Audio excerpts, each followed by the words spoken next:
Now we're good. We're good? Okay, Now we're cool. recording. Sorry. No, it's all good. Thank you for coming back on, Scott. Number course. 3. Yeah. Yeah, totally. Third Always time. stoked. Yeah, it's always so good chatting with you. And I wanted to thank you for letting me back into your house. Of course. To record another one. We did the first one in person, second one on Zoom, third one in person. So obviously the next one has to be on Zoom. Yeah. Yeah, every other one has to be on Zoom. So, Okay, yeah. Just alternate like that. Yeah. Cool. It's Yeah. good to experiment. It's good to put yourself in different situations and see what you come up with. Yeah. Because for the most part, you do the same thing, you're just going to come up with the same result. Mm-hmm. So it'd be cool to do it like, I don't know, at the beach or something and see what you get distracted by or what comes to your mind. Yeah. I did one with Phil Shaheen. It was outside of a Trader Joe's. That was cool. Like I never done one outside of a Trader Joe's. Mm-hmm. You know. Yeah, awesome. And that was the last time I saw you was speaking of Phil Shaheen, was when you guys played with Tijuana Panthers at the Bamboo Club. Bamboo Club, yeah. Yeah. That place is awesome. Oh yeah, they're really doing some great stuff. I was telling Jim, who is part owner of it, and like runs the music. I think I can't really speak for what he does. I know he is part owner, if not whole owner, of Bamboo Club, but he's a huge music supporter. It's a great place to play because they give you food, and the food there's great, and it's just a great environment. Like I love Bamboo Club. Yeah. Can't speak any higher of it. Great. Everything about it's awesome. And the drinks are fantastic as well. Of course. Oh, man. Yeah. It's interesting to see you with Tijuana Panthers because I when I think of Long Beach, I think of music. Immediately, I think of Tijuana Panthers, you know? Yeah. And, They're classic. Yeah. But now, more and more that I think about it, I associate you with Long Beach often now. Sweet. But originally, you are from Dana Point, right? Like that was... Yeah. That's where... I grew up in Dana Point. Yeah. It's a cool place too. It's changed a lot since I've left. Yeah. Left. Do you leave? My parents still live there, so like I don't know if that means I've left. No. But it's changed. Yeah. A lot. How many years did you live there for? 18 or 19. The first 18 or 19 years of my life. And then I don't exactly know what happened after that, but that's what I remember. But now you're in Long Beach. Now I'm in Long Beach, and Long Beach is great. Do you feel like this is home now, Long Beach? Oh, definitely, yeah. It's a fantastic place to come back to. Super laid back, right by the beach. Everything we need is here. The weather's great. Well, maybe not this year. The weather's been kind of like not that great this year, up until 2 days ago, I guess.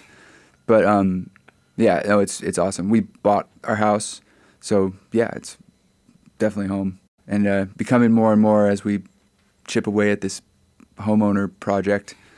But we're never expecting that to be over. It's like a factory. We live in like a kind of a production house in a way because we have the studio right here. We have the art studio right across the courtyard thing, and we're kind of hunkering down at the moment to try to make the most of it. I mean, we've been trying to do like with Happy Sundays, like promote the area and all the venues and businesses around here. So we're trying to be a positive, have a positive effect on our surrounding area and where we live. Yeah. It's always a good idea. Could you have done Happy Sundays in Dana Point or any of the beach communities surrounding Orange County? I'd like to think that we could do Happy Sundays anywhere. Actually, we're going to be kind of branching out from Long Beach. We're talking about doing a Happy Sundays in San Francisco. Oh, wow. Talking about doing one in maybe Austin, up in Seattle. So like, it's not just a Long Beach specific thing. It is here every year, which is awesome. But we would like to, take it elsewhere as well. Hold on, I'm gonna open the windows. Yeah, please, Scott. Yeah, it seems like Long Beach has this feeling of like community. Definitely. I want to say because I mean I've gone to Happy Sundays maybe like I want to say 4 times now, and it's really like a sense of like supporting the businesses, supporting like local things that are happening. Obviously, Alex's Bar is a staple. Bamboo Club, like we just mentioned before, and what's Long Beach. Long Beach? Yeah, actually, Alex's Bar isn't participating this year. Okay. They had something. They're having a good, not Goodfoot, Soul Times DJs all day. So they're open and their thing is free, I believe, but they're not technically involved this year. But Alex has been a huge supporter of Happy Sundays this whole time, and like, if he wants to be involved next year, more than welcome. The first Happy Sundays, we wanted to do it on our porch, we live in the vicinity of Alex's Bar, and it didn't end up working out. So he's like, hey, we actually got our permit revoked, but Alex was like, you can do it at our place. So we just moved all the bands to Alex's Bar, and it was great. So he's been like, from the beginning, the dude. Do you think when Happy Sundays does expand, do you think that it'll have the same essence to it that it does since it's been here for the past 5 years? 5 years consistently? This is the seventh one. Seventh one? Yeah, we did 2 in 2016, and then it's the 6th year, but the 7th event. Oh, okay. So, yeah, I think, I mean, I hope so. Every city has its own kind of flavor. I think if we're doing it like in San Francisco, we're gonna scale down a little bit and not do like 50 bands at 11 venues. We're gonna do like a venue for like 8 bands at one venue, maybe 2 venues. We don't want to because it's a lot of work. It takes us 8 months to put this thing together. Yeah. So, and I mean, we don't like make any money off it. It's not like a profitable thing. It's kind of like for the area, like we're working with the business association, and working with a very, very small budget, to kind of pull this thing off. And we pull it off, but it does feel like we could always do better, but we're always trying to get more money. You know how it goes. It's like, you could do better if you have more money, but it's very hard to get money. Yeah, it seems like money's always a factor in whatever it is that you're doing. For a free event too. Yeah. If we were ticketed, it'd be a different story, but we don't want to do tickets. It's just not what it's all about. We like to pay the bands. So like no one plays for free. We like to pay them at least a little bit, but we don't really want to do tickets. It just sounds like kind of a nightmare. Mm-hmm. It sounds like there's a lot more pressure. It's like a different thing. I don't know. I'm just not really interested in it. Now, speaking of pressure, we did try to record this a little bit ago, but we're speaking on pressure, and it's interesting when you're on like a time crunch or a budget crunch or whatever kind of crunch it is, and it does seem like it produces something different than what it would be if something was more relaxed.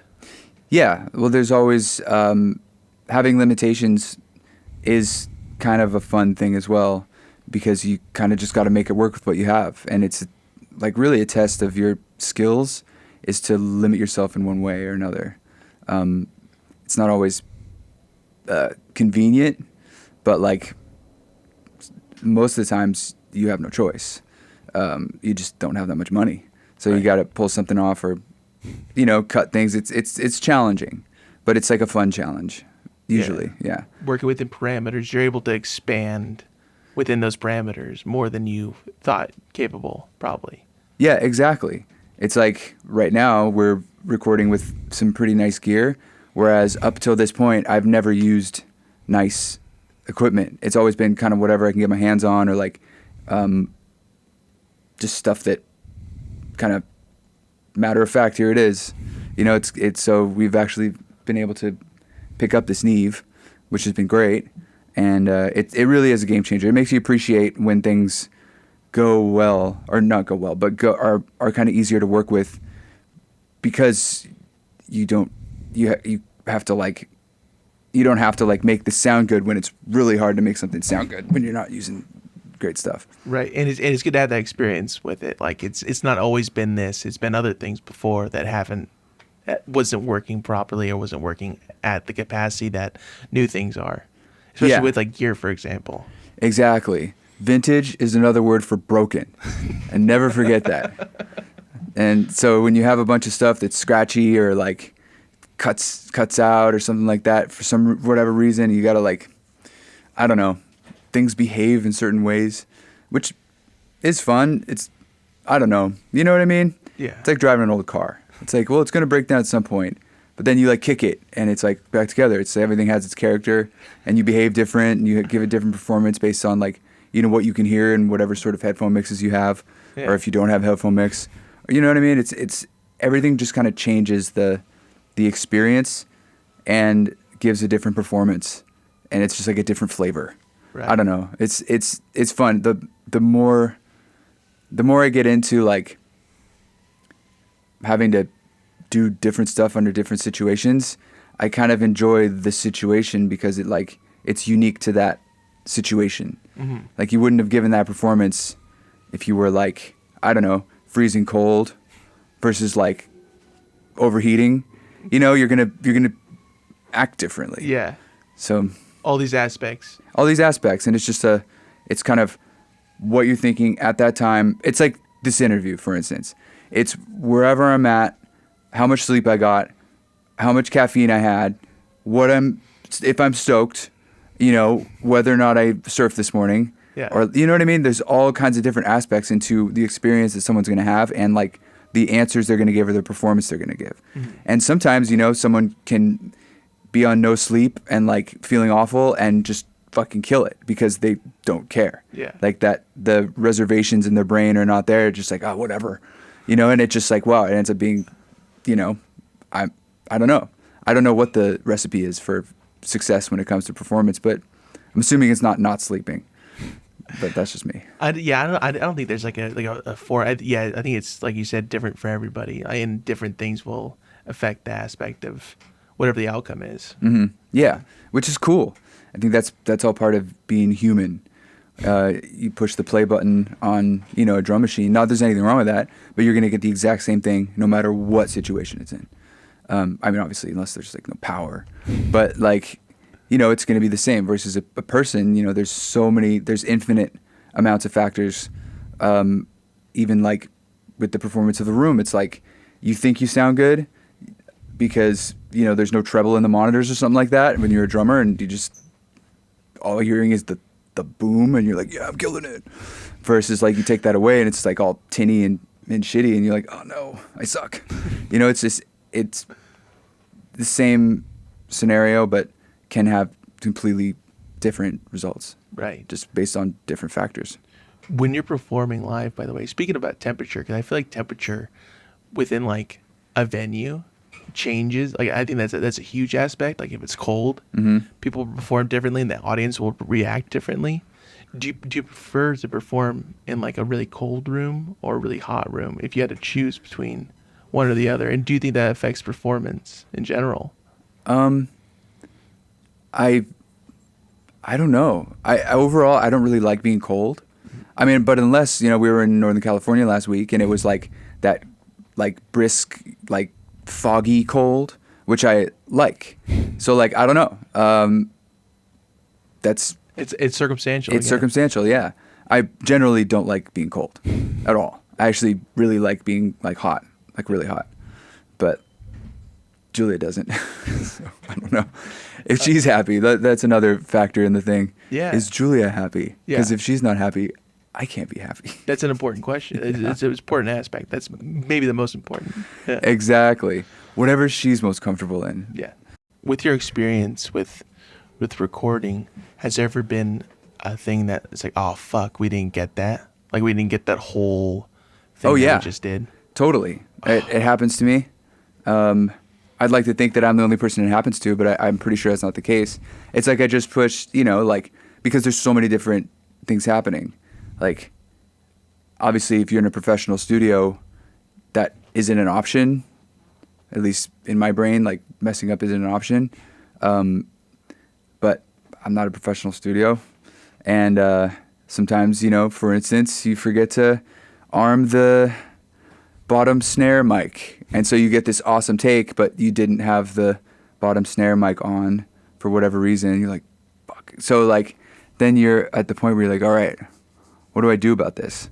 There's just maybe you have to mix it in a way that I don't know, That you weren't going to before because you have no bottom snare mic. Yeah. So stuff like that happens. I mean, you just saw it happen right now. Yeah. We're living it. This is it. We're living it. Yeah. Yeah. But that's all part of it. What was it about drums that attracted you to it? That you wanted to be like, all right, I want to drum?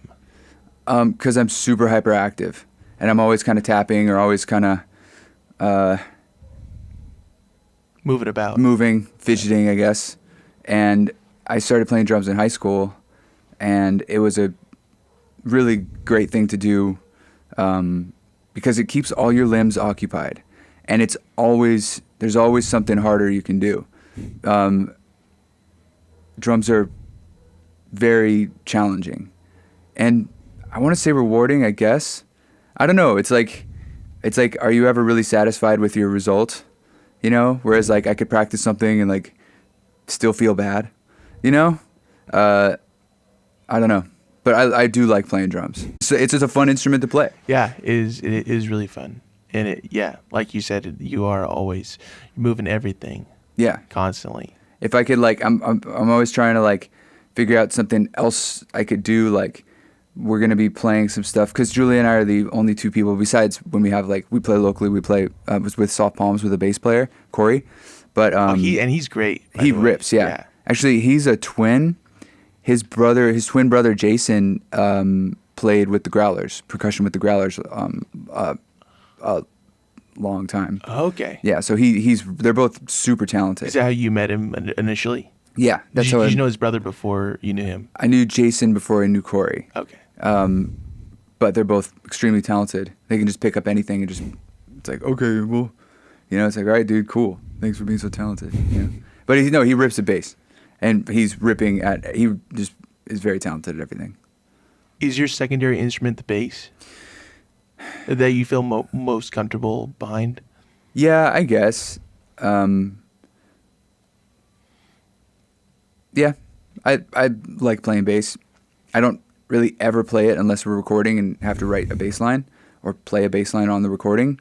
But yeah, I kind of only play drums. Like if I'm going to practice something, I'm going to practice drums. But I'll only pick up another instrument if we're trying to figure something out for a record. Right. Which kind of maybe I'm shooting myself in the foot, but I don't know, whatever. It's time, dude. Time management. I'm not very good at time management. Being up on stage performing, playing a bass and playing the drums, how different is it for you? A lot less pressure on bass. You're just kind of cruising. I was never one to do bass solos or anything like that. Versus drums, you notice it if you mess up. Right. Bass and guitar, it can be loose.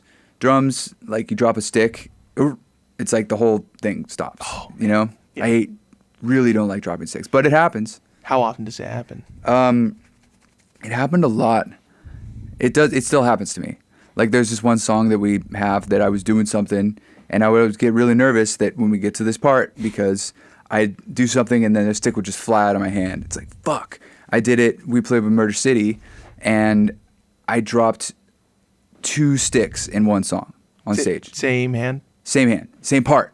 Same It was just the chorus or whatever, and I dropped it. Fuck. So I picked another one up, and there's my backup stick. There's no other sticks. So that, I dropped that one too. 2 sticks. I know. It's unforgivable. How did you recover from dropping the second stick? I changed what I was playing. That easy. Whether or not I still drop sticks, I still do, and that's just a fact of life, I guess. For me, at this point in my life, it's I'm still dropping sticks, and it's just something I'm just gonna have to recover from. So, I always keep a a spare on top of the kick drum, just in case. Oh yeah, is it not moving that much for it to like drop if it's sitting on the kick drum? Maybe. I don't know. It's always been there when it had to be there. Or like Corey picks it up for me, you know? Because he's a good bass player. Yeah, exactly. He can just keep playing it and just, here you go. That's what a good bassist does, yeah. Yeah, so it's, I don't know. I don't want to think of dropping a stick as the make or break of a performance, though. It's like, it just kind of adds to it, you know? It adds a humanity to it, I guess. Mm. I mean, that's coming from someone who drops sticks. But, yeah. Right. When you initially, because it was you and Julia that started Soft Palms, was it difficult to like find somebody that's like, okay, who can we bring into this that would like get what we're doing and trying to achieve with this sound and the songs that we're trying to make with Soft Palms? Was that ever a difficulty for you? Well, we have played with a couple people that really just didn't get it, but then we played with Corey and it was like, oh, cool, Corey's great. He does a great job. So, and he brings a lot to the table. So yeah, no, it's some certain people you click with, certain people you don't. Just like anything else. Right. How important is it, like the bond within like a band, or like the mindset to have with your bandmates when you're playing in a together? I think really it just comes down to like chemistry and whether or not when two people play music together it kind of works and makes something that's kind of bigger than them on their own.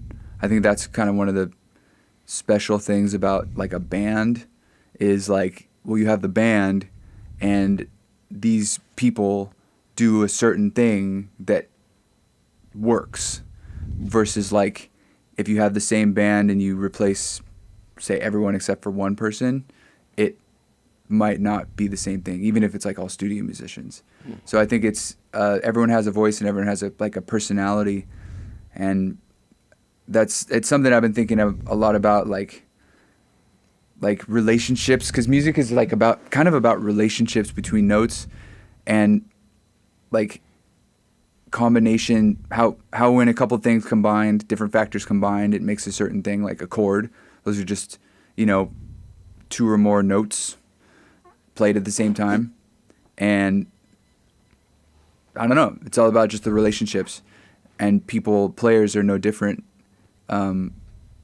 It's all about kind of the way that what they're doing interacts with everything else. It's like a very visual thing, and it's more than just the music. It's kind of like it's like reading Hemingway. There's that vibe, the Hemingway vibe. It's you become the sea when you're reading about the old man. Exactly. It's like this calm yet like straightforward kind of attitude of like, well, everything's fucked, but it's okay. Something like that. It's just like right. It's a very kind of like, oh shucks, I'm Hemingway kind of thing, Yeah. That's the vibe I get from Ernest as well. Yeah, exactly. It's just like that. Yeah. Like just kind of is what it is. Right. It's Hemingway. Has your relationship with music since beginning to play it, has it evolved or has it changed in any way? Oh, totally. Yeah, my relationship with music is actually, besides my parents and brothers, the longest relationship in my whole life. Now that you think about it, that's a trippy thing to think about. And yeah, it constantly changes because it's not like a love-hate relationship. It can be a pain in the ass, but like it's very challenging. It's the most abstract art form, period. And you add recording on this, you have all the technical stuff, but then you have all these other factors. You got like it's very challenging, but I enjoy the challenge. And I've kind of coming more clear with the whole thing about like what you expect or want out of it. Before I would be like, okay, what's the best sounding, blah, blah, blah. But it's like, well, that's not really like the way it is. It's like, there's no like best. It kind of like forces you to examine your own kind of tastes or something. I don't know. It's challenging. You're always questioning. You're always changing. That's what I really like about music. Would you have a different relationship with music if you hadn't got into like the production side of things? If you were just solely just playing the music and not kind of what I like to call behind the booth, like on the other side of the booth? 100%. It's just because recording music and playing music, they kind of, because there's like a microphone.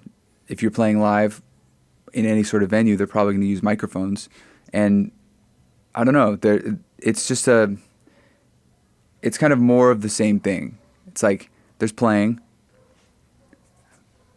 which is great. I don't know. Yes, it's a different thing. Totally different thing. Do you have a bond with anything else outside of, I mean, not like relationship wise, do you have anything that connects you like that deeply that even comes close to music? Yeah, the ocean. Yeah. I really like the ocean.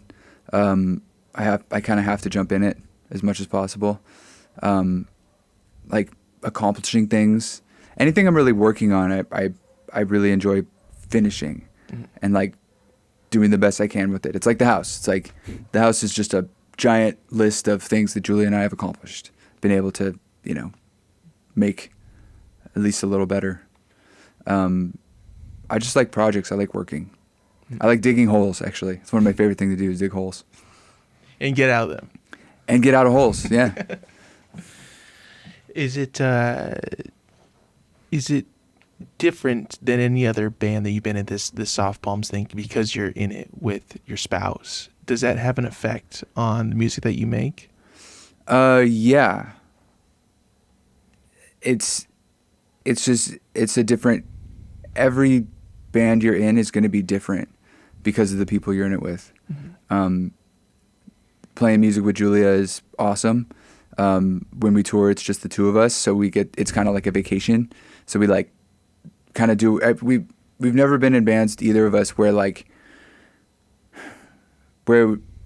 was like this, where like we can just go out to a nice dinner, or we can get a nice hotel, or it's like it's kind of a shared experience, versus like hotel as a utility for like 7 people, and you're kind of like, okay, what are we doing? It's or a van or whatever, or a van or a bus, or we. You guys fly private now. Yeah, I wish. That'd be awesome. Because you guys had that jet. Yeah, we have the jet. Yeah, and the helicopter. Well, I don't because you guys got the new one. I don't know what you guys are doing with the old one, or maybe it's for both of you guys separately. I don't know who uses the old one, who uses the new one, because you guys don't fly together. Yeah, right? the Jetstream. I don't know. She likes to. She snores, so I don't like to fly. No, and you need your you need your rest. Yeah. She doesn't snore. Just joking. Do you like to tour? Is it like something that you enjoy doing, like seeing, different parts of the country or other countries? Totally. I love it. Gets you out of the house. It's always great to have a change of scenery.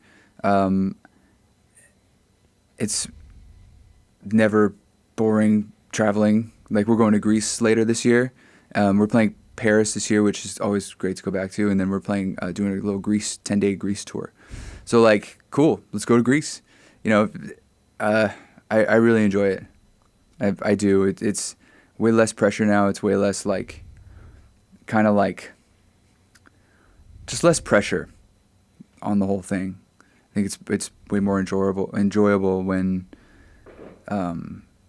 it's not like a do or die scenario.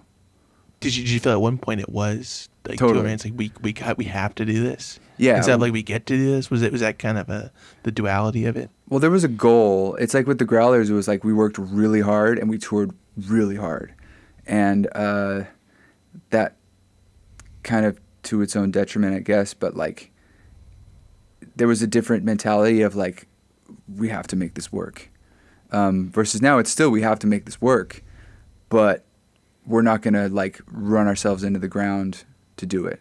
Right. We're not gonna like sacrifice our health to accomplish it. To accomplish it, yeah. Right. We don't really feel like there's anything we really have to prove. We're not trying to like, sell out Coachella. You know what I mean? We're not trying Yeah. to headline Coachella. Yeah, It's there's no like we have to get to this Yeah. next level. we're this not trying to next like get to the stage. next level. Yeah. You know, it's not like that. It's like, well, cool, let's do it. We're gonna go play. Right. If people show up, cool. If they don't, whatever. I don't know. It's way more laid back. Is it when you go on like a regular vacation now? Is it always like in the back of your mind, like, oh, we could play here? Yep. Like 100%. Because we just went to Hawaii with my parents, and I was like, well, maybe we should try to book a show in Hawaii. And so we tried. We got a hold of a promoter out there, and we're going to try to go back there. It just seems like if we're going somewhere, it would be kind of stupid not to play. So it's good and bad, I guess. But the reverse isn't true, that you're like, oh, let's, we're in Montana, like, let's chill out and let's like have fun. It's more like we're here for a reason, like we gotta play. yeah. It's not like let's just chill and have a good time kind of thing. Like Well, yeah. without having to play. Yeah. We did that in Hawaii. It was great. It's nice to have a vacation. Right. It's also nice to have the option of, like, because playing is never a waste of time.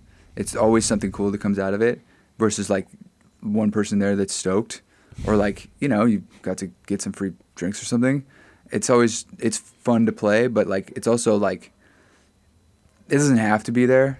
I don't know. We're kind of winging it. That's the cool thing about this. We're not like we don't have like an agent or a manager. Not that there's anything wrong with that, but like we don't really. It's a come what may kind of thing. Whatever Yeah. happens, happens. If it happens, it happens. Yeah. Like we got offered, the show in Italy, and we went. It was great. We booked another show out there. It was just, it's kind of like cool. We're just kind of doing it. It's a very interesting dynamic of like, that's like you guys have like a really like work hard mindset, but also it's like whatever happens, happens. It's like it's kind of like balancing between, and I think that's where you want to be. I think a lot of people want to be in that scenario. I So feel you're like living a lot of people's dreams, is what I'm saying, Scott. So it is. I know, good on and you. we talk about this a lot. We're both very fortunate. We're both very grateful to be in this situation, because it's not like we have like a lot of money, but like we get to tour together, and like this is kind of like a lifelong thing where like we're just gonna be making music as long as we can. So these are the albums and songs are kind of like our babies. We're not gonna have kids, and it's way low pressure. We were able to pace ourselves, but at the same time, like let's say we get to open up for, I don't know, Radiohead, which we would love to, and it's like a 5-week Radiohead tour. We could be like, cool, see ya. It's different touring with your wife, because you don't want to go home to your wife. She's there. Yeah. You're like, cool, we're together. All right, we're doing this together. This is rad. It's let's go, not I'm gonna go. Yeah, it's let's go. It's gonna be great. Versus like, oh man, I'm leaving. I'll see ya. I'll see you when I get back. It's like we're leaving. Cool. We gotta go. We're leaving. Yeah. But I'll also see you when I come back, because you're coming back with me. So. Exactly. So it's more fun. I really enjoy it. Would Radiohead be like a big, like, all right, we're opening up for Radiohead? Would you be stoked on that? We'd be so stoked on that. Yeah. What's like another one that you'd be like, okay, sick. Open up for these guys. Dude, Radiohead, Modest Mouse. I mean, realistically, like, I wouldn't want to put us on a bill with something that we didn't really fit with, but I feel like Radiohead and Modest Mouse would fit. You know what I mean? Yeah. But do you like seeing those kind of concerts? It's like, oh, these guys, these things don't go together, but like it'll be interesting to see that. Yeah, if it's good. Yeah. It all just depends. We've played with some great bands. We played with some bands that are horrible, and we're gonna name them right now. Yeah, we're gonna name them all. Yeah. I don't know. It all depends on whether or not they're good. It's all circumstance. It's all the situation you're in. I don't know. I'm realizing more and more about that. There's kind of the beauty of that, and the acceptance of the different factors that come together to make something in that point in time that sounds like that you played like that. Right. I don't even know. We have a few of the same microphones that we used to have, but I don't think we have many. So like everything that we recorded the first Soft Palms album on, I don't even think we have any of it anymore. So it's going to be a completely different sounding album, which is cool. Yeah. I don't know. I think there's just a beauty in that, just being able to kind of reflect, have whatever you're putting out reflect on where you are in your life. So it's like, for instance, first Soft Palms album, I didn't play drums for a while, and I'm not that stoked on my performance on that album. Versus now, we've been playing all the time, and I think I'm gonna, at least hopefully, be a lot more happy with what I am able to bring to the table. Is it difficult for you to like let go of it like that? It's like, okay, that's done. Like whatever it is, like that's that, on to the next. Is that difficult for you, or does it still like, I wish I did it, and that's just like you focus in on that? No, I'm not. I like to finish stuff, like when it's done. I really like Bob Ross. And if you think about Bob Ross, if he was like just kind of mulling over every painting he did, then he'd never get anything done. Yeah. It's like, dude, cool, you did a painting, awesome. All right, what's next? Let's try something else. Let's do something else. Because I like to be like, don't drag stuff out too long, because then it's just going to change, and it might not change for the better because you're not thinking the same, or you're not playing the same, or you're not using the same stuff that you were at the time when you recorded it. It's one of the beautiful things about recording. It's like we said, like circumstantial. It's like you're capturing a moment, and if you go back to try to add more stuff onto that moment, then it might not be as authentic. Yeah. You might be like faking it or something like that. Do you feel like the more you're holding on to something and like waiting for whatever the reason is, that you're getting further and further away from the original thought that you thought was good and what you're trying to capture? Do you feel like it's just a fleeting thing every day or whatever that you're sitting on something? Yeah. I think if you're on a roll, you're on a roll, and you should always go with it when you're on a roll. Yeah. And kind of allow it to be what it is. Mm-hmm. That's a super important. It's like if you're sitting here and just like second guessing it and tweaking it, and it's all part of the process, I guess. I mean, this is all just vague, super vague, like abstract, scenarios. I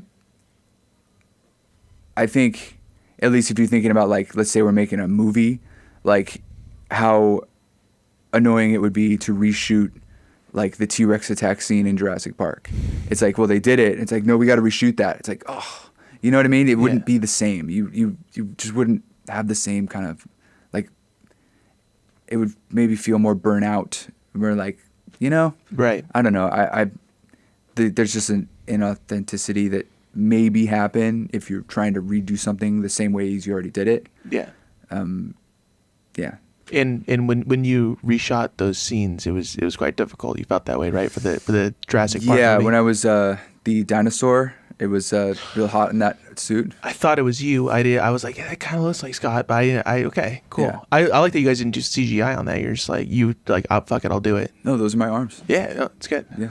Going to Serious for Schools. I know that we talked about that. Mm-hmm. I think every time you've been on, so we're gonna keep the tradition going. Yeah. On, and now There's we do sporadically.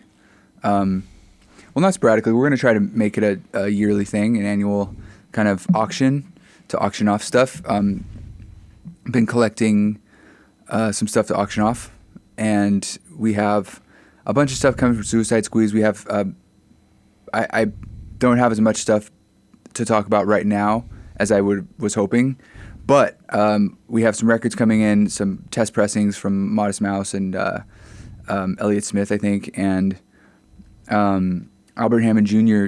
gave us a signed signature Strat of his. Oh wow. Yeah, so that's pretty cool. Killer. Yeah. Yeah, and David, I forgot his last name. The guy from Suicide Squeeze. Dickinson. David Dickinson. He's awesome. He seems like he's the best. Yeah, really, really sick dude. Yeah, totally. Super supportive. He's put out every one of Julia's records, I think, ever, except for maybe a couple. Mm-hmm. But yeah, with coat hangers and and Julia. He's just a great dude.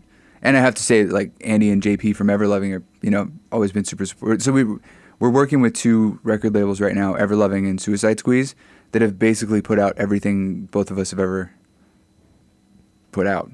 And that's amazing that they're like cool with it. It's not like a bad thing that we're working with both of them. It seems like they're very open to like, hey, it's all good, which Totally, is awesome. Yeah. They're great and they're stoked. Yeah, and I mean, you've been working with Everloving since like what, 2012 or 11? Yeah, something like that. Whenever Are You In or Out came out, that was maybe 2010. I don't know off the top of my head, but was it yeah, like right around then? it was around then. Yeah. I mean, that's a good chunk of time. That's 13 years now. And however long Julia's been working with Suicide Squeeze for as well. I think about the same amount of time. Okay, cool. Yeah, we both have very parallel. Can I call it a career? I don't know. Very, very parallel. I that's what I would say, but that's just me. Yeah. Paths. Yeah. We've done. That's awesome. Yeah. So okay, some records, some bitchin' guitars. Mm-hmm. There's always something great. Like the last auction was rad too. Yeah, we had some great stuff then. I don't exactly remember what it was, but it was great. Some Dan Auerbach stuff too. Oh yeah, right? yeah, Black Keys stuff. Mm-hmm. We had some Refused stuff. We had like some Nirvana stuff, and I think we had some Modest Mouse stuff. Like I actually was looking at the art. There's like a whole list of stuff. There was a lot. Rad. Yeah, and that's all going to Studios for Schools. Yes, all of it's going to proceeds. Yeah, all going to Studios for Schools. I'm going to use it to buy some new computers. I want to buy him Studio One. I want to not teach him on Pro Tools anymore. And Pro Tools is out. Pro Tools is out. Just let everybody know. Oh yeah, I'm done with Pro Tools. Okay, I cool. quit Pro Tools. Cool. I have it. I don't even think I have it anymore, which sucks for my old sessions. But yeah, I never knew how much I disliked it until I started using Studio One. It's like if you're like dating a girl and then you're dating a girl that's actually really nice to you. You didn't realize how mean to you the other one was. Yeah. You know what I mean? Yeah, in hindsight. Yeah, you're like, oh man, Pro Tools was mean to me. So I don't know. I feel I like Studio One so much. All right, rad. And that's what are these things? What's like the time frame that this is all going to go up? August 1st. August 1st. I'm tentatively scheduling all the auctions to go up August 1st. Okay, and that's on. Is it through eBay or? It's on eBay. Yeah. It's on eBay. Yeah. Okay, rad. And I'm gonna be linking that. Cool. Below so whatever people are listening to this on, that's where you can find it. Just scroll right down. Yeah, eBay. I think it's Studios for Schools eBay or on your website. Maybe it's Studios for Schools with an extra S. I have to brush up on my usernames. People will let us know in the comments of the YouTube. Yeah. Totally. Okay. You guys let us know if it was correct. Cool. Yeah. Yeah. And this is the second auction or third auction that's been going? It's the third one. Third one. Oh, so we got great results the first two, and I'm hoping for equal, if not better, for this one. Yeah.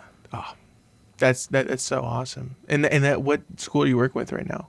Santiago. Santiago. Yeah, the original. We had to kind of take a break for the pandemic thing, and we just kind of started getting back into it. We're talking with some other people for some other schools as well, but nothing concrete enough to like mention. Okay. But yeah, we're hoping to expand that a little bit. In the process. Yeah, in the process. Good in deal. talks. So that's but it's all about money. Mm. Santiago, home of the what? Home of the. That's where my dad went to high school. That's dope to him. Good deal. Yeah. Yeah, that's great. Yeah, so that'll be up. That'll be linked below when we have when it's out. Yeah. Cool. So scroll down and check out the stuff, definitely. And what day? Or it's August 25th too for Happy Sundays, right? Yeah, August 27th. 27th. Yeah, I knew that. I was just. Yeah, that's all right. Yeah. It's different every year. It's either the 27th or the 28th. I don't know. But both ways, I was wrong the first time. It's fine though. It's okay. That's gonna be killer. Yeah. Sick lineup this year. Thanks. Yeah, we're looking forward to it. We're doing a Soft Palm set and a Julia set. So there's a Suicide Squeeze record stage as well, which we're really stoked on. Paranoid's LA Witch, Guantanamo Bay Watch, Julia, and the Shivas are playing that one. Mm-hmm. It's a pretty heavy lineup. Stacked, and we're getting the comedy stage is coming back this year too. Oh, that's great. We didn't have it last year. We haven't finalized any comedians this year, but we'll know I think Friday. So we'll make an announcement pretty soon. By the time this comes out, it'll be out. I'm sure. Yeah. At least I'm hoping. Because I don't like when things go to the last minute. Oh. I'm not a last minute kind of guy. You like to prepare. I like to be prepared. Yeah. How do you prepare? What is your thought process like the Saturday before Happy Sundays? Like what's going through your mind? I don't know. Usually by then everything's kind of taken care of. It's set in stone of whatever's going to happen. It's set in stone, or unless some curveball comes out of nowhere. But no, it's I don't know. We're usually just like, cool, ready to do it. I don't really get nervous until like noon rolls around of the day of, because it's starting. It's like, what's happening? You know, because I don't know. But if we're not prepared by the Saturday beforehand, then we didn't do our job. Yeah. And we don't want to put our name on anything that's like half-assed or anything like that. We don't want to half-ass anything. Right. Full ass one thing. Whole ass. Or no ass. Have you historically, throughout the process of Happy Sundays, have you usually played in the daytime more than the nighttime? Yeah, I think we've only played in this one building that's had on its third restaurant now. I think we're kind of like the backup band, where like we'll just kind of fill in if someone drops out or someone can't do it. So we've usually kind of been plan B, just kind of a safety net, I guess. Are you like ready when that happens? Are you stoked on it? Like, okay, we're gonna play. Yeah, I'm always stoked to play. We don't really get paid to play our own festival, which is weird. You know what I mean? We don't like pay ourselves to do it. We just kind of do it. We're kind of like pro bono. Yeah, pro bono, which is fine. It's a strange concept. It's like, well, how much of your own festival do you do for free? It's like, I don't know. You know? Yeah. I don't know. Do you prefer to play in the daytime or the nighttime? Overall. Doesn't matter. I like day parties. I don't really like playing too late. That's the other thing. It's like I like playing Vegas, but like when you play in Vegas, they want you to go on at like 12:30 or 1. It's like, damn, that's late. So I'll take daytime. I'll take early evening. I really like opening, for that reason. Yeah. I kind of like playing earlier. What's the earliest you ever played? Morning news, like 8 a.m. Was that weird? Like, oh, this is pretty early to be doing this. No, it felt good actually. It's kind of like, because you're up, you know, you're usually just waking up and you have coffee and you're just kind of, you're like where you're at when you're like on top, and you play and it's like, cool, that was great. And now you're like going the rest of your day. You're not drinking. You're just kind of like cruising. Like you already played. So like the rest of your days kind of feels good because you already did something. I like morning shows. You got the ball moving. Yeah. So more morning shows is what you need. Morning shows, yeah. I'd be cool to like experiment with that, like playing. But then you would just be like a brunch band. I don't know, but that's kind of what we're like. That's cool to be a brunch band. A brunch band, yeah. Yeah. Like Who's that's like brunch? Yeah, they do like matinees at Alex's bar, like Sunday matinees. That's kind of where Happy Sundays kind of came from. It's like, dude, cool morning, early afternoon, or pre-noon, 11 a.m., you know? Stuff like that. I like that pre-noon. Pre-noon? Not late morning, it's pre-noon. Yeah, pre-noon. Yeah. When you've been like trying to come up with the drum part, do you try to write with others or like jam with others? Is that how that usually comes about? Or is it usually like on your own, like, oh, this could work for something? Every time I practice, I like to try to do something different, and sometimes I'll record it and then totally forget how I'm playing, or what I played or how I played it. And I don't know. Everything's different. However songs come about, there's no formula. It's just sometimes we'll be playing together and something happens. And we just kind of expand on it when we're recording it. Mm-hmm. We have 3 or 4 songs that we've written and been playing live that I'm really stoked to record because they're really good. But, and we have a bunch that we're just, I know this isn't the question you asked, but no. Yeah, I like where it's going. Yeah, it's giving me more questions to ask. Oh yeah, Scott, love it. Like please. how, yeah, I don't know. I don't really know how things happen. They just kind of do. Mm-hmm. Do you feel like if you really examined it and really tried to look at it intensely, that it would kind of fuck it up in a way? If you're like really trying to like nitpick, like, okay, this is what works or this is what usually works. Wait, if you looked at it too deeply, do you think that it would alter it? In some way? Maybe. You might come up with the same thing you're looking at. Like I've thought about like different like scenarios of like rolling some I don't know, something on like a grid and then just kind of playing what was rolled on it and see you know what I mean? Like force yourself to just kind of like if you had a drum machine to just mash a bunch of things and it would just see what it comes up with versus like just kind of mash something together and see what you can do. There's all kinds of stuff you can do. Right. I know I don't really want to play the same beat twice. So like I try to avoid that. And if something sounds a little too much like something that I already played, I don't really want to keep it just because I don't want to get bored with my own songs. And is it easy to stay away from that? Is it easy to like not be bored and not go into this like I feel like I've already traversed this path before? Yeah, you don't want to keep doing the same thing.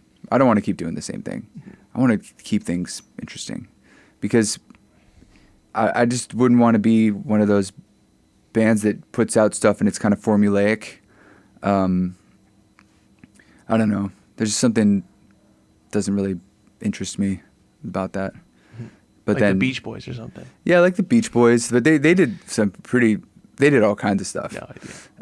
Yeah, like I don't know. I don't really know what like the answer is to that, like how to do it. I don't know how to do it.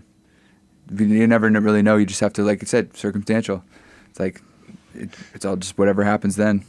What do you want people to take away from the music that you create? I hope it either inspires people to make something creative with their energy or makes them kind of happy. I would like to think that people like listening to something that I'm making. You know what I mean? Yeah. Versus like, I don't know what versus. I think people listen to stuff they don't like.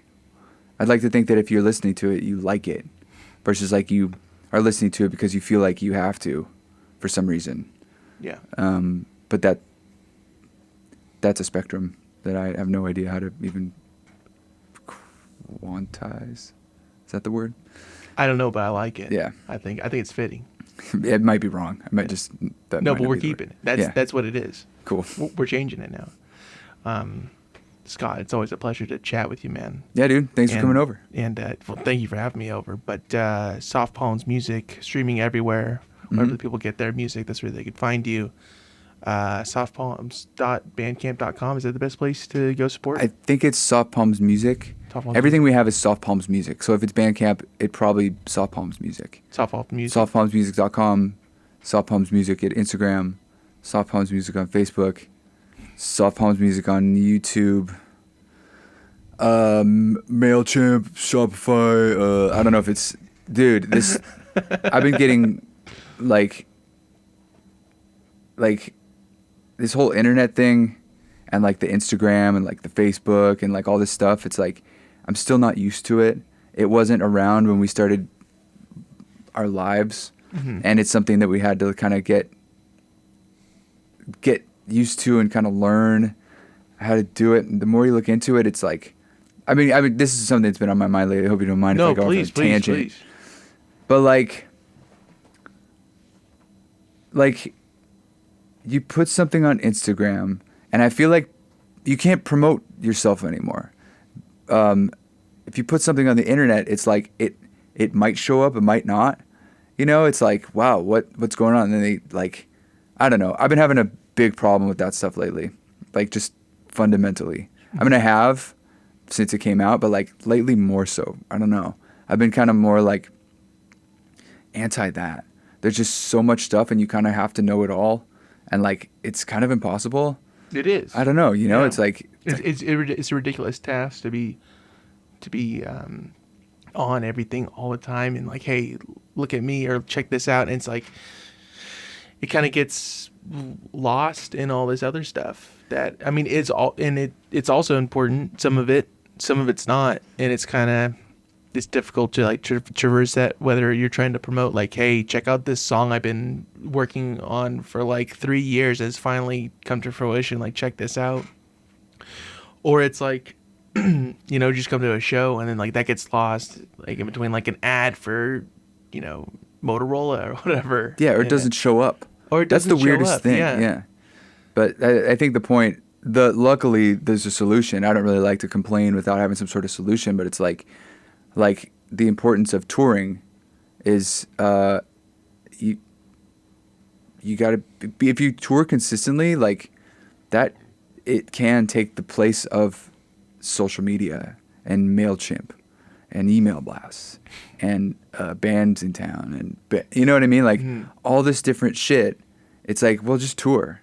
I think that it's comforting. That's to answer your question about touring. It's like, yes, I want to tour because I fucking hate social media and I fucking hate all this other shit. Not to spread hate around, but like, holy shit, everybody. No, that's a genuine feeling. Yeah, No, it's like if I had to choose between spending all morning on my phone or like 10 days on the road, dude, get me on that road. No way. It's just so much more effective. Yeah. I know that a lot of comedians are using, like, let's say Instagram, for instance, and they'll post, like, clips, you know, usually, like, crowd work clips. It seems like a lot of people are doing that right now. I've heard people say, like, I post these clips just for, like, people like, hey, come see me on the road. Come see me on tour. Like, this is here for, like, yeah, this is cool, but, like, come see it. Come see me live. So I feel like that's kind of, like, a good way to look at it. And a good way to utilize this tool that it's, like, some people like, some people don't like, or some people have issues with, or just don't have issues with, or whatever it is. It's a complicated thing. It's a new thing, you know, like you were saying before. It's like it hasn't been out forever, so it's still fairly new. But yeah, it is a tool, and I do appreciate that it exists. But I just feel like you're not. It's like during the gold rush, like, you know who made the most money during the gold rush were the people selling the shovels. Yeah. You know, it's like that. It's like, well, I'm on it, but I just feel used. Mm-hmm. You know, I just feel like it's getting more from me than I'm getting from it. Mm-hmm. And I think that's kind of what, I feel like that's kind of everything online right now. That's where I'm at with the whole thing. Mm-hmm. It's like, what am I really getting out of this? Yeah. I don't know. It's not fulfilling. It's not the point. Totally beside the point. Yeah. It's useful, I guess, when it works. But from what I understand, like, it doesn't always work the way it's supposed to. It's like, well, then how is that at all? How are you supposed to understand what's happening or how to use it if it's totally inconsistent? Yeah. It blows my mind. Yeah, there's no structure, it seems like, or if there is a structure, it seems like it's a puzzle that, like, the pieces are always moving. Like, once you connect one, it's like, okay, well, then this one won't fit with the one that you just connected. It connects with another one that you have to find. It's like, I know, and it's like I guess that's fine. I don't know who that would be okay for, but like for artists, it's just rude. I think it's kind of just rude. Mm-hmm. And I feel like I'm getting rooted to, I guess that would be like every time I'm on it. It's like, using this thing that's just like rude to me, and like, you know, Yeah. I don't know. So how can people go support artists like yourself, like Soft Palms Music, like Guantanamo Baywatch, for example, who's playing, Happy Sundays? What is the best way that you found it is like the most helpful to you? Go see them and buy merch. That's the best way to do it. Buying merch is key. Buy merch. Oh, totally buy merch. Especially if you get put on the guest list. I think if you put on the guest list, you should buy merch. As a general rule. I'm not talking about anything specific. But I really want album downloads to come back, where like you can pay $10 and you get to download the album, and the artist gets that money. Oh, we got the mouth too. We didn't even talk about that. We started the music video channel. We do have to talk about that. That's something that we've been working on for a while now. I don't think. Oh, you can shut the door if you want. No, it's all right. It's passing over. That is one of the things we're working on in order to try to support artists. Right. Is our music video channel, themouth.tv. We've been doing a weekly Sunday nights at 7 Pacific time. Yeah. On our Twitch channel. Yeah, we didn't talk about that either. Yeah. You guys are always going on Twitch for like screen printing and you'll do like the tutorials on like how to like mix stuff sometimes, right? Yeah. It's a whole mix of stuff. It's kind of like, that's actually one thing I've been really stoked on. We the reason we're on Twitch is because we actually went to Morocco to meet up with some friends, and we were in our hotel, or the Riyadh. It's called the Riyadh. But and the only other American couple we met there, the lady who was there is the president of artist relations for Twitch. So we were just talking with her a while, like, all right. So after a while, we're like, well, let's hit her up and see what, So like they kind of explained to us what kind of was happening, and Twitch actually it's the only thing that we've ever gotten any sort of money from. Oh wow! Even if it's like $5, but it's like, dude, that's pretty rad. It's more than you'll get from Spotify or something. Spotify, YouTube, all of it. So like, cool. So we never really, we always thought Twitch was like for video games. Yeah, but I think that's that's how I thought of it. I was kind of taken aback, honestly, when I saw. By the way, on Soft Palms Music on Instagram, that's how I found out that you guys were doing Twitch. I was like, I guess it's not just for video games. I think that's in the common mind for everybody. It's like, oh, that's what you do if you're streaming video games. Yeah, so. They do video games, but like, it's really like, it's for anything. People just usually do video games on there. But yeah, we've been going on Twitch. I've actually been really enjoying it. It's the one thing that I've been enjoying. Oh, right. Because it's people are just positive. I haven't gotten any negativity or anything like that. Not like, you get on Instagram. Yeah. It's been a nice experience. So yeah. You're doing it live, but also you can also go watch previous streams, right? Like it's already uploaded. Yeah, it stays uploaded, and you can like choose whether or not it expires in 20 days or whatever, or if you want to just keep it on there. We've been doing as many live broadcasts as possible from there too. Like, it's just a nice, I don't know. It seems way more worthwhile than doing it on any of these other platforms. Awesome. But we've been doing the mouth on there. The goal eventually for the mouth is to be able to pay the artists that we're like working with. We want to make a subscription-based website, but that's in the future. It's kind of been our back burner project, but yeah. So there's a lot going on. Yeah, a lot of stuff. Again, that's the auction starts August 9th. August 1st, tentatively. Tentatively, okay. We'll be sorting that out. Yeah. Yeah. Early August, Happy Sundays, August 27th. 27th. August 27th. In Long Beach, the Zaffaria district. If you're in the area, definitely go. I definitely recommend that. Happy Sundays LBC on Instagram. Yeah, Happy Sundays Fest. We changed it to Happy Sundays Fest. Okay, but it was LBC at one point? It was Happy Sundays LBC. I'm just making sure I got all my stuff in a row. I thought it was. We changed it so that we can kind of branch out. It's like a fest now. Rad. Yeah. yeah, and go that all the set times and It'll all be on there, yeah. everything is on there. So if you're going, definitely be following that account. Yeah.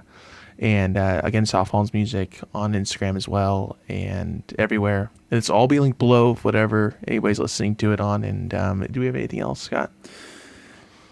Music in the Julia. HearJuliaJulia.com. At HearJuliaJulia. It's Julia's solo project, but we're both working on it. Well, I'm recording it. Julia's doing it. I'm just kind of like Julia's like hands. I'm her appendage when it comes to that. So that's another thing that's coming out of here right now and UGG, dude. We're recording UGG right now. Mm-hmm. That band's fucking sick, and I really hope that this record gets them signed. I hope this record we're working on comes out on a label. Yeah. I'm sure it will because they're amazing live. So recorded in Coma Studio. Coma Studio on Instagram. Coma.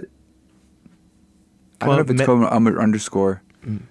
It's something. Whatever it is. Center of Mental Arts. Yeah. You know where you can find it, Scott, right below. Yeah. So all this stuff will be linked below. Scott, you're the man. Thank you so much for coming back on. Dude, thank you.